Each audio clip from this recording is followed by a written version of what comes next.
This is Healthcare's Missing Logic podcast, episode number 179. The challenge is, if you're like most healthcare leaders today, you are running around putting out fires daily, trying to manage an overflowing plate of competing priorities. You're exhausted and your energy is rapidly declining or totally depleted. Basically, you are overwhelmed. But here's a newsflash. Being overwhelmed is a choice. Yep, you heard us right. So that's why we are sharing this Encore episode on mindful choices from the TRU Leadership Series, so you can leave overwhelm behind and start the new year making choices that are intentional and empower you.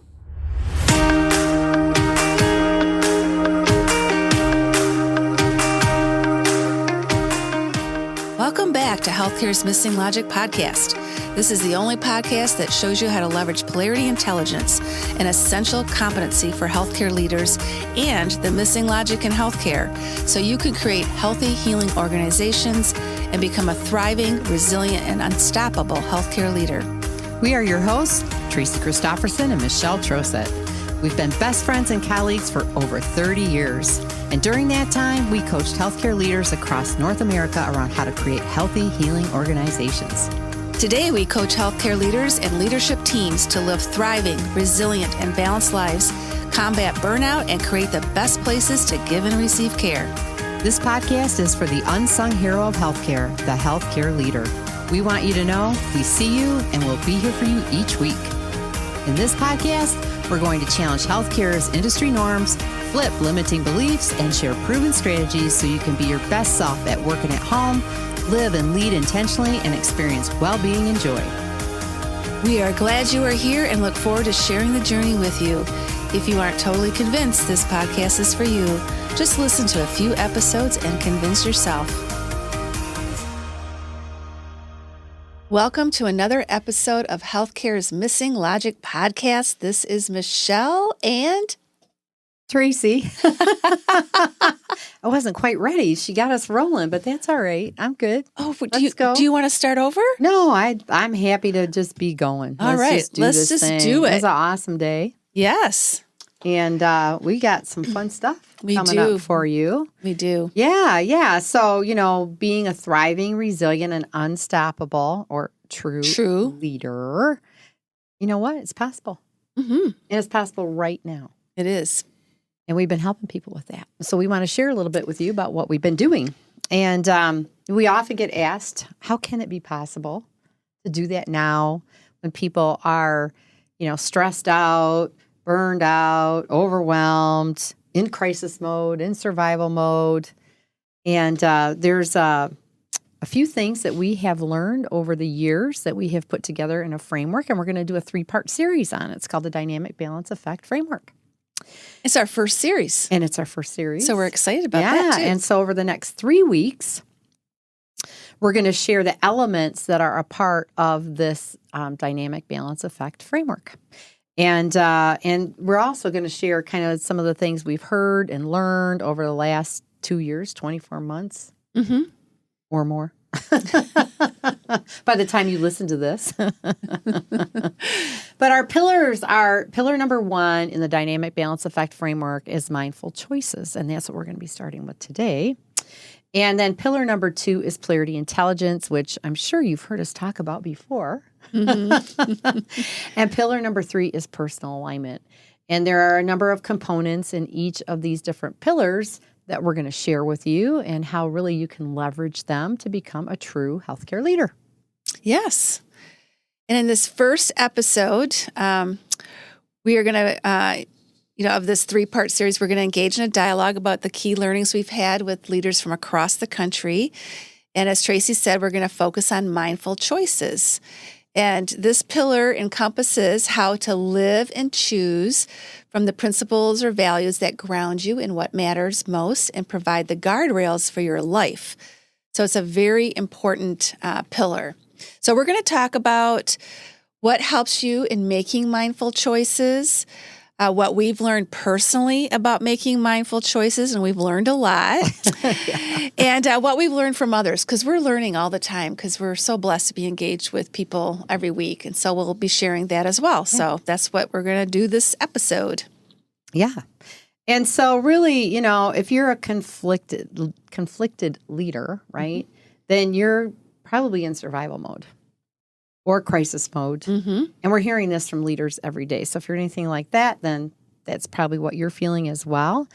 And they're often feeling underappreciated, experiencing kind of strained relationships, also experiencing maybe moral distress. And if you're experiencing those things, then we guarantee you're probably doing one or more of these things.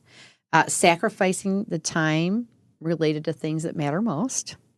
Not carving out time to reflect on the experiences you are having, and also reacting to the circumstances around you.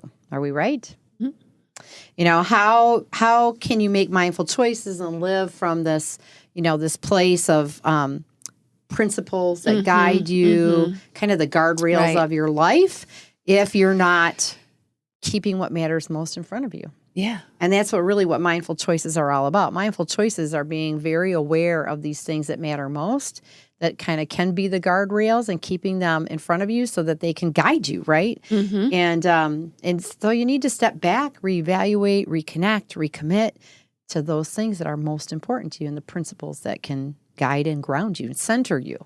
Yeah. Okay. It's like that quote by Goethe, things that matter most must never be at the mercy of things that matter least. So this mindful choices pillar just keeps you grounded. But the challenge is, if you're like most healthcare leaders today, you don't feel grounded at all, right? You're running around, you're putting out fires daily, you're trying to manage an overflowing plate of competing priorities, and you're exhausted, and leaders are feeling depleted, and we know that. But we got a news flash for you on this first episode.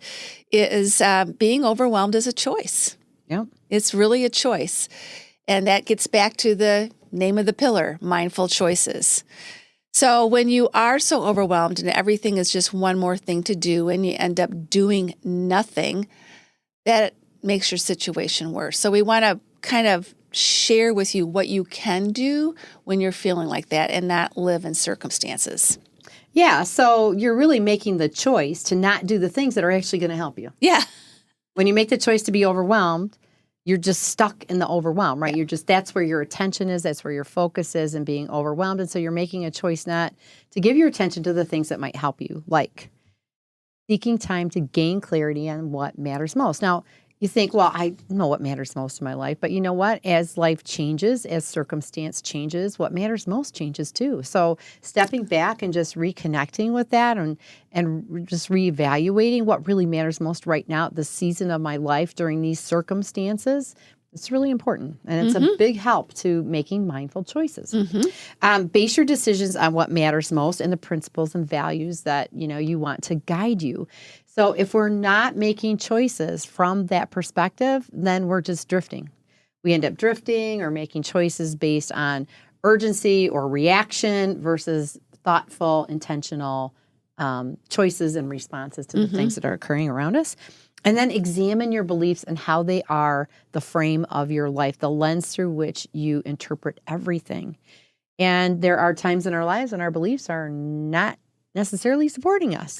So we're going to talk about beliefs, but really evaluating what, because everything you see and all your behaviors are based on those beliefs. And some of those beliefs are unconscious. You're not even aware of what you believe and how it's guiding you or driving your behaviors. So these are some things that you're opting not to do when you stay in overwhelm or stay stuck, right? And so, you might be making that choice because you have the limiting belief that now's a bad time. Now's the absolute worst time to do anything, right? Right. Or you may want to do these things, but you don't know where to start. And the good news is we do. We absolutely do, right? And that's what we're going to be sharing with you in this episode, where to begin, and why now is the best time, right? Because you can't wait until you're totally adrift. That's not going to help you, right? The sooner you course correct, the sooner you get back on track, the sooner you're going to be able to be a thriving, resilient, and unstoppable leader. So, you want to be centered and be your best self and show up as the leader that you want to be. Yeah. Totally possible. And the first stop is pillar number 1, mindful choices. So we're going to be sharing the different elements that consist of this pillar and giving you different examples and why they are even there and some pearls of wisdom along the way. Yeah. So you ready, Tracy? I'm ready. Let's go. All right. So the first element of mindful choices is identity. Wow, that's a big lesson there. Ooh, this was like a slap in the face to me. Really? It was like a 2x4 to the, like, duh, kind of a thing, right? Yeah, and we're all adults, we're leaders. We hear that word identity. We've grown up with the word identity, but this is really a place where you start in mindful choices is, what is your identity? Who are you being? And we really teach through the TRU program, be, do, have as a model.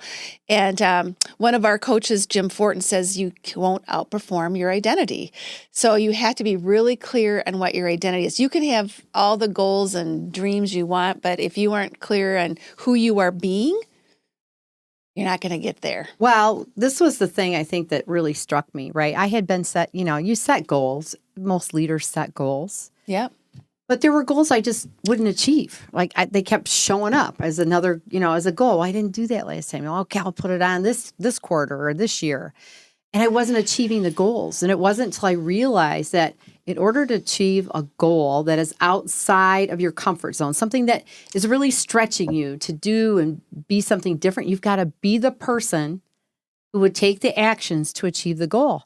And I wasn't being that person.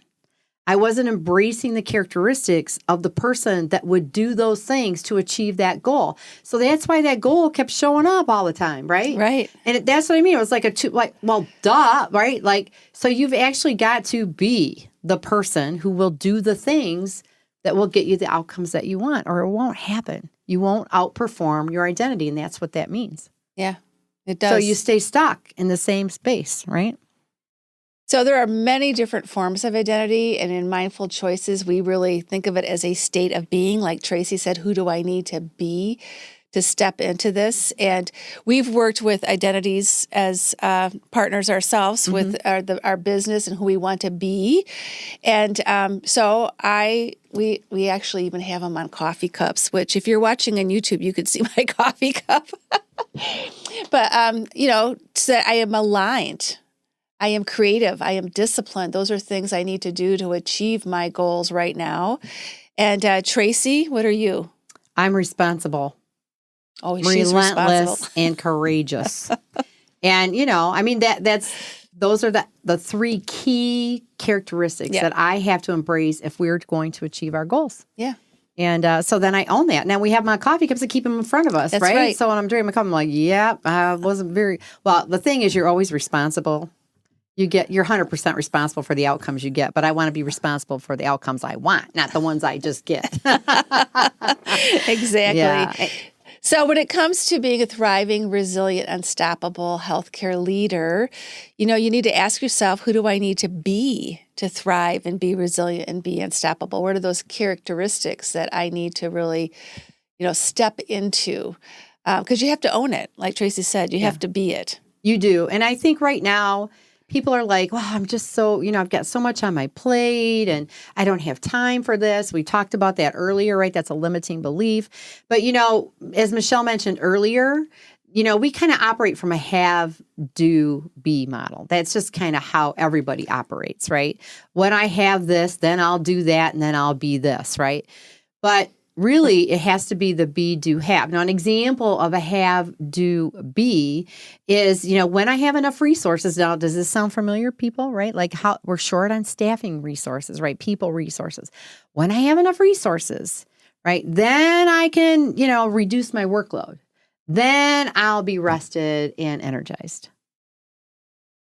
Well, that could take a long time to happen. But what if you were first being resourceful and doing things that helped you to leverage the resources you have more effectively and efficiently, and then you would, have the time to rejuvenate and rest and increase your energy. So can you see how just that subtle shift from when I have resources to if I'm being resourceful, really being resourceful, then I can have what I want, right? Versus waiting to have it to be what you want to be. So that's just an example of how that works in the reverse. Yeah, it's such a helpful model to reframe how you maybe always thought. And it's very powerful when you step into your identity and step into who you want to be. And the outcomes of the dynamic balance effect framework is leaders step out, being gritty, being strong, being intentional, and having wisdom from really leveraging all three of the pillars that we're going to go through the next couple weeks. That's who they end up being. They be that. They be that. They be that. You be that. Well, the next pillar is beliefs. And oh boy, here's another one. Mm-hmm. Oh my gosh. Beliefs are so powerful and they're so subconscious that you're not, like I said before, you're not even aware of them. And a lot of us think our beliefs are truths, but they're not absolute truths. There's very few truths, like there's gravity that holds us to the earth. That's a truth, right? The sun rises in the west or rises in the east and sets in the west. That's a truth, right? You can count on it every single day.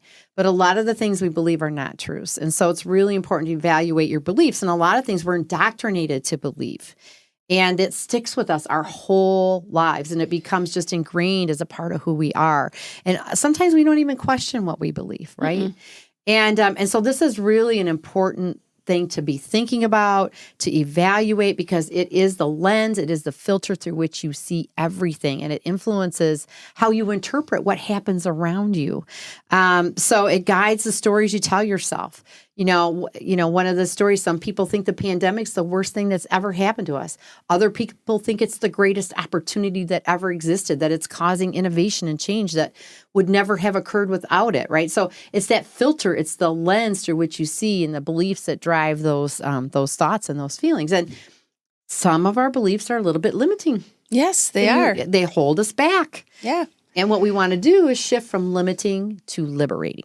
Liberating, empowering. Yeah. So a lot of leaders sometimes, again, because of the circumstances, they have a belief that, that I don't have a choice. This is just the way it is. And you can flip that into, I'm empowered to make any choice that I want, right? So it's just a matter of taking that belief and making it the opposite.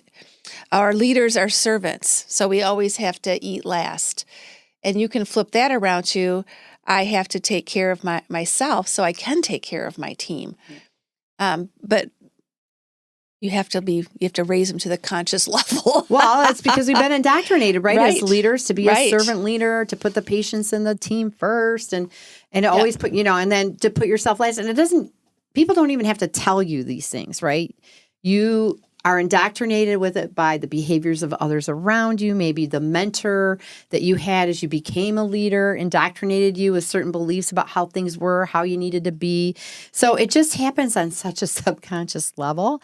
And the good thing is you learn most of your beliefs, which means you can unlearn them. Mm-hmm. And again, you can mindfully choose what you want to believe.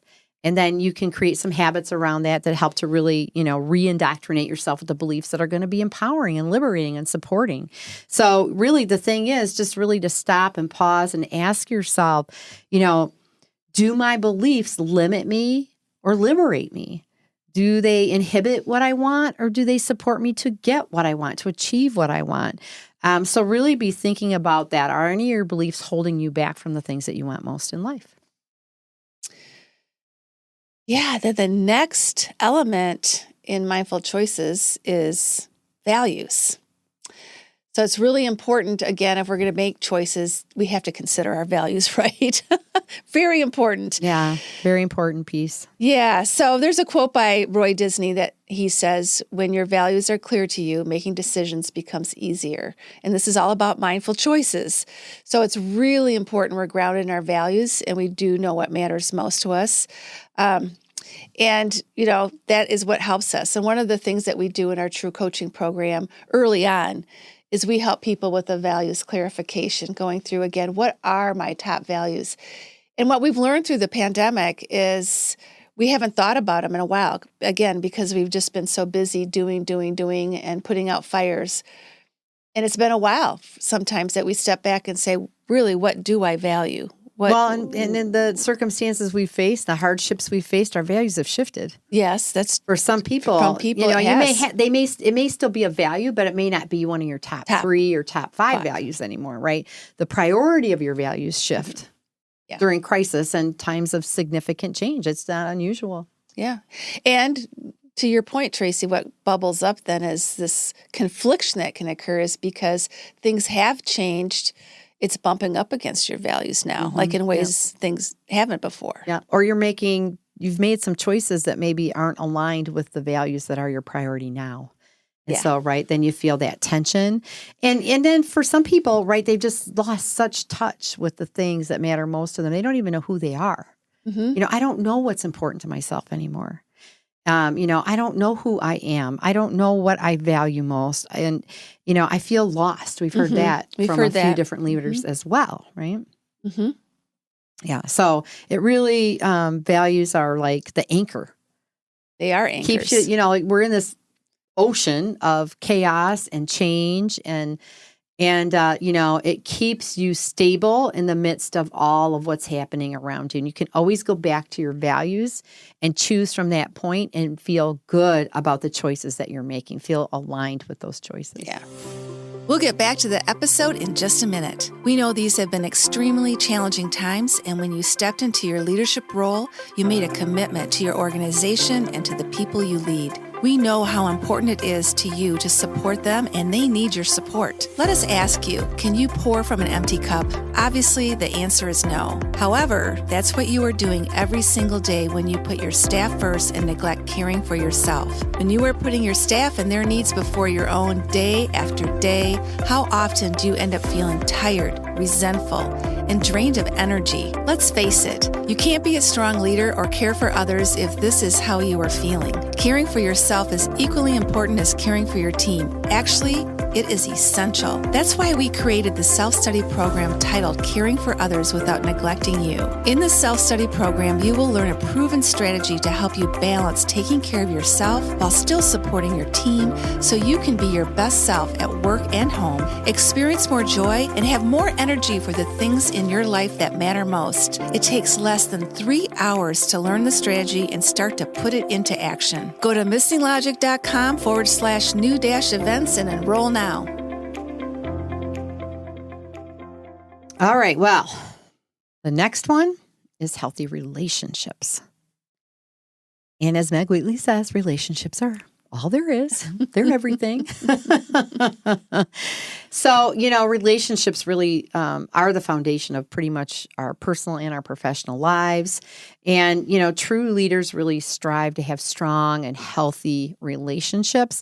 Now, we talk in episode 50 about all the principles of healthy relationships, so we're not going to go through all of those again today.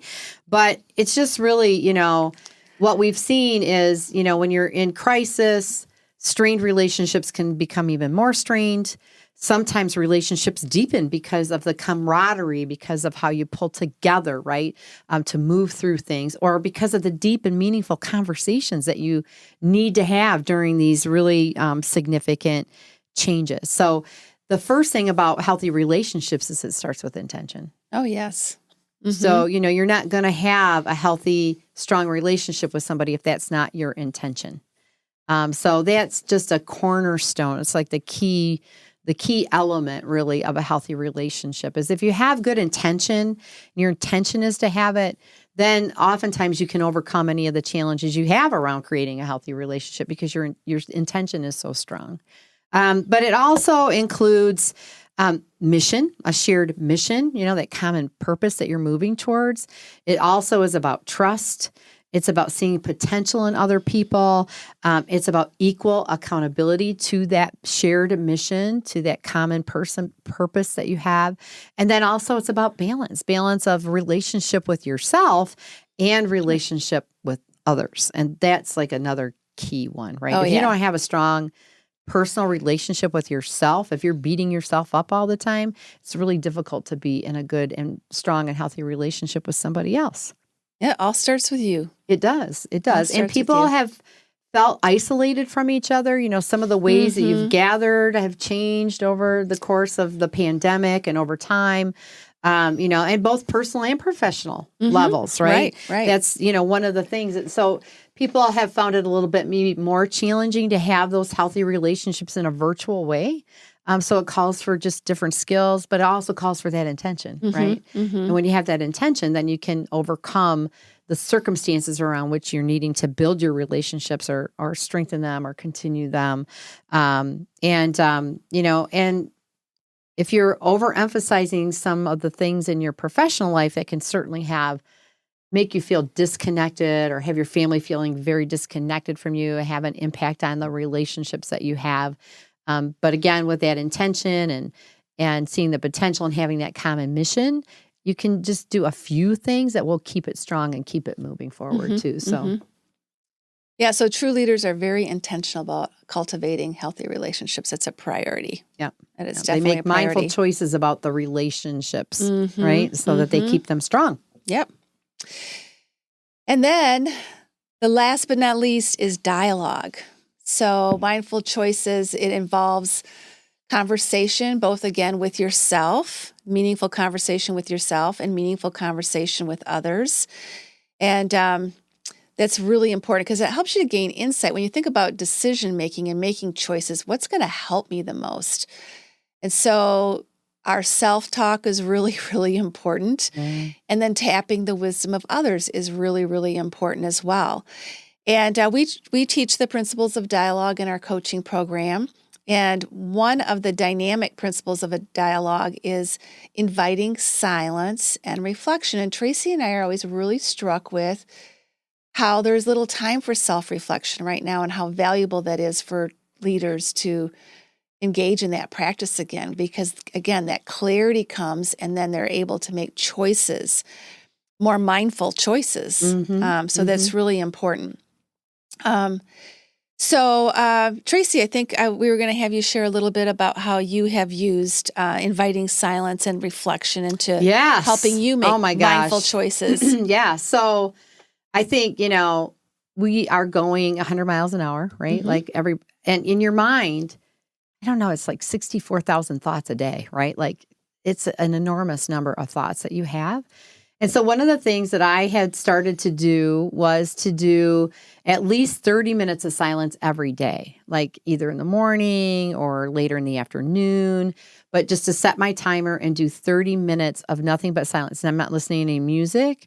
I'm not doing anything. I'm just quieting my mind and just allowing myself to get quiet and to create a space to have my intuition show up, right? To have, it's kind of like just slowing down the chatter enough to hear maybe some of my intuitive messages to myself, to just to invite that in, and to remember, like when you're silent, it gives you a chance to really remember who you are, what you really want. So these things can come to you if you don't know because you're pushing too hard, right? Sometimes we're forcing things, and so you have to let the silence kind of let things come back to you and let the messages come to you. It's like downloads from the universe is what I call it.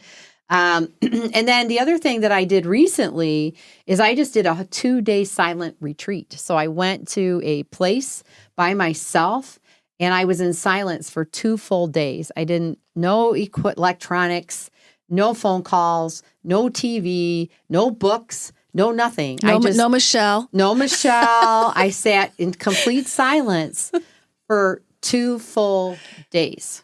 And it's just a phenomenal experience if you make the time to do it. And I really would like to do it every quarter. That would be ultimately be my goal, would be to do this every quarter, because it just is just such an incredible experience of just reflection. It's just a lot of reflection and letting, your thoughts kind of come to you and being able to appreciate who you really are and the things that you've experienced in your life and the strengths that you've gained and the wonderful things that you have, and think about what you want in the future and just kind of let your thoughts flow, and dream a little bit about the possibilities and about how far you've come and remembering all of that, and it is an incredibly powerful experience. So I would highly recommend it for anybody. Well, I think it's important to really remember that silence is part of dialogue.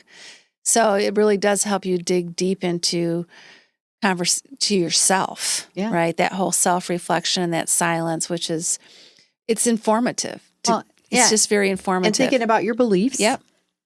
What is it that I believe that got me here? Mm-hmm.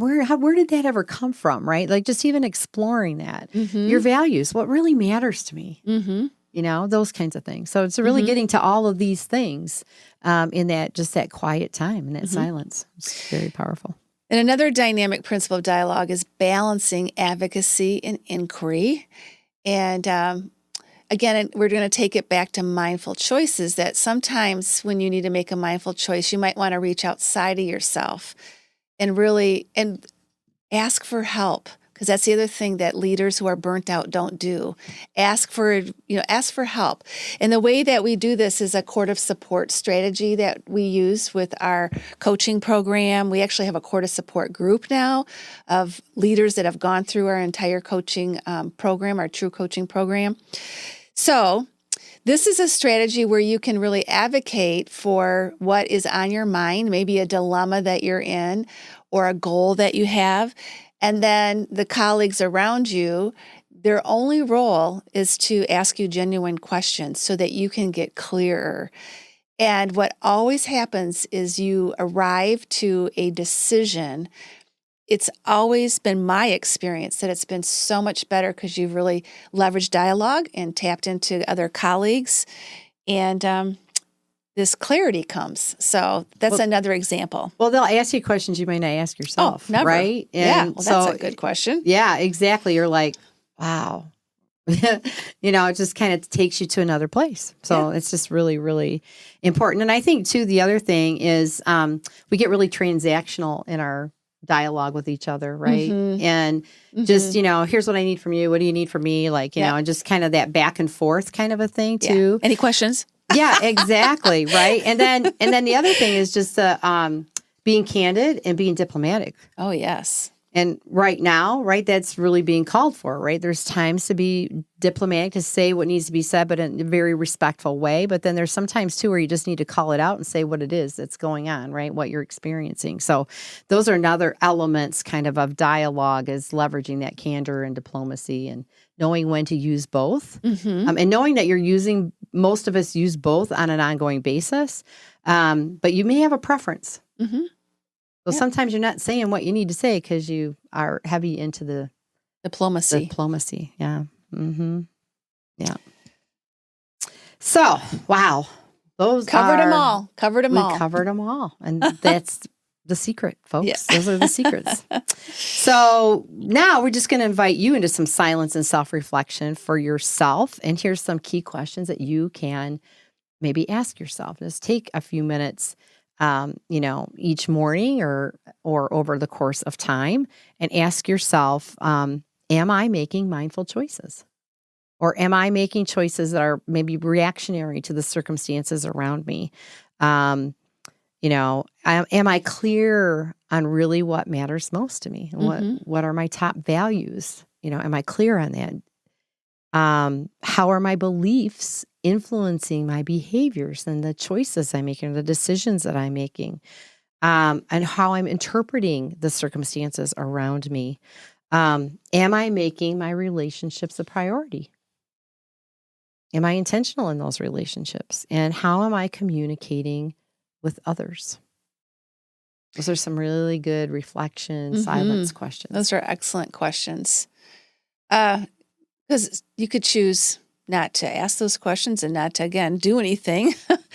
But we want to ask you another question. Have you ever considered what it's going to cost you if you don't take the time to seek time to gain clarity on what matters most to you and to base the decisions that you make on, your principles and your values, and examine your beliefs and how they are the filter of your life? So if you don't do that, a year from now, you're going to be, what's going to change? Is it you're going to be right where you are? Or you're going to be in a worse place than what you are? So you really have to ask, is that what you want? Do you want to just stay put? Yeah. Well, you're more than likely going to be worse off than you are right now. Because if you're not doing these things, then your relationships will suffer. your health will suffer, you'll suffer, right? Yep, Over time, yep. and you'll end up in a worse place, right? But just imagine now, life 6 months from now. Oh, yeah. And you're making mindful choices and you're choosing from the things that matter most in your principles or the guardrails of your life. And it's guiding all of your choices and your behaviors. And you're centered, you're grounded, you're clear. You've got great relationships with yourself and with others. Your communication is clear and intentional and purposeful. And, professionally and personally, right? You are responding in all situations, not reacting, and you're responding from this place of knowing what matters most and leveraging those principles of communication or dialogue and relationship to guide you around those things that matter most and how you're interacting with others now. That feels really good. It does. It is really good. It really makes you feel great. And, like one of our coaching clients, she really wanted to take on the identity of being a trusted advisor, right? This was an identity she knew would really help her grow and thrive professionally. And so she, she kind of stepped out of her comfort zone. She got some clarity on this identity. And having that clarity then allowed her to take some actions to open up to some opportunities that weren't necessarily things she would have choose before. She went outside her comfort zone, right? Made some choices around some things in her organization that she could do. And then what that did is as she began to take more actions outside her comfort zone, engage with different people around different aspects of her role, more opportunities opened up to her and came to her, more opportunities for different roles, different levels of responsibility and accountability within the healthcare system she worked in. So it just totally opened up for her possibilities that were not there because she wasn't embracing the attributes of that trusted advisor person, right? And then in her personal life, she also got really clear on what mattered most. I knew her health mattered most to her. Her rest and activities mattered most to her. She made some decisions around personal, fun activities to do with her husband. And then she made some choices around sleep and started to make mindful choices in both these areas of her life. And now she has more energy. She's got a lot of different role opportunities. She's having more fun. And those things have really lightened her up. Yeah. When you think back to a year ago and to have seen the different things that have happened, it just shows you the power of what we're talking about. It's really amazing. Yeah. She's really made some significant, great choices, which she's been rewarded for, right? With the things that she wants. Exactly. Yeah. Making those mindful choices. Exactly. That's what it's all about. Yeah. Everything's a choice. And everything. I think one of the most powerful things I heard is we live our choices. Mm-hmm. So if you don't like the life you have right now, it's because of the choices that you've made. Mm-hmm. So it's powerful. Don't like your life, then change your choices. Make a mindful choice. Yeah. Well, thank you. Thank you for joining us for another episode of Healthcare's Missing Logic podcast. And we would love it if you would share your takeaways on our social media channels. We've got Facebook, LinkedIn, Twitter. You can tag us, #MissingLogic on your comments. And we don't want you to miss next week. Again, as we said, this is our first series. So next week, we're going to be back and we're going to dive into pillar number 2, which is polarity intelligence. And then the following week, we're going to talk about pillar number 3, personal alignment. So it's going to be great. Yeah. Come back next week. Be safe and healthy, and we'll see you next time. Bye.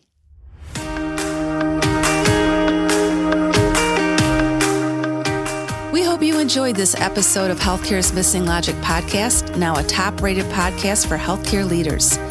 Please share this podcast with other healthcare leaders and anyone else you think would benefit.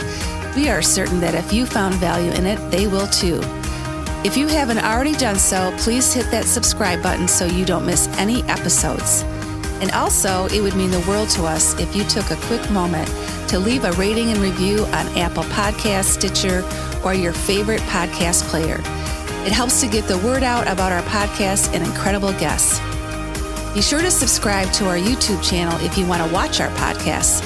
You can also follow us on our Missing Logic social media channels, LinkedIn, Instagram, Facebook, and Twitter. Until next time.